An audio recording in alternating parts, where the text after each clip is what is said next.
नमस्कार. आज मी तुमच्याबरोबर एक छानसं पुस्तक शेअर करणार आहे. हा देखील प्रमोशनल व्हिडिओ नाहीये.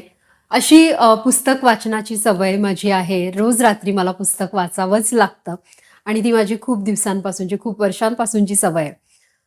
तर एक छानसं पुस्तक मागे मी एका एक्झिबिशनला गेले होते आणि तिथे मला एक छानसं पुस्तक मिळालं. हे पुस्तक जे आहे हे इतकं ॲडिक्टिव्ह आहे की मला खरंच हे माझ्या व्ह्युअर्सना, माझ्या सबस्क्रायबर्सना सांगावं वाटलं. 7 दिवसात हे पुस्तक मी वाचून संपवलं. रोज थोडा वेळ रात्री झोपताना मी वाचायचे. परंतु शिकण्यासारखं खूप काही आहे. आपला इकिगाई आपण कसा शोधायचा, आपण कसं जगलं पाहिजे, आपण कसं वागलं पाहिजे, इमोशन्सना कसं हँडल केलं पाहिजे, आपल्या दीर्घायुष्यासाठी आपण काय प्रयत्न केले पाहिजे, जापानी लोकांनी हे कसं साध्य केलं, हे या बुकमध्ये दिलंय. हे पेड प्रमोशन नाही, ट्रस्ट मी.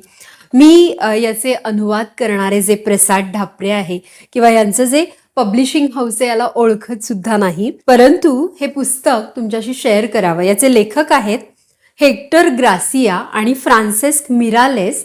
याचा अनुवाद केलाय प्रसाद ढापरेंनी आणि या बुकचं नाव आहे इकिगाई. अतिशय सुंदर बुक, प्रत्येकाला उपयोगी पडणारं. हॅबिट्स आणि मोटिवेशन या संदर्भात प्रत्येकीनं वाचावं, प्रत्येक जणानं वाचावं असं हे सुंदर बुक मी तुम्हाला रेकमेंड करत आहे. परत सांगते, हा प्रमोशनल व्हिडिओ नाही आहे.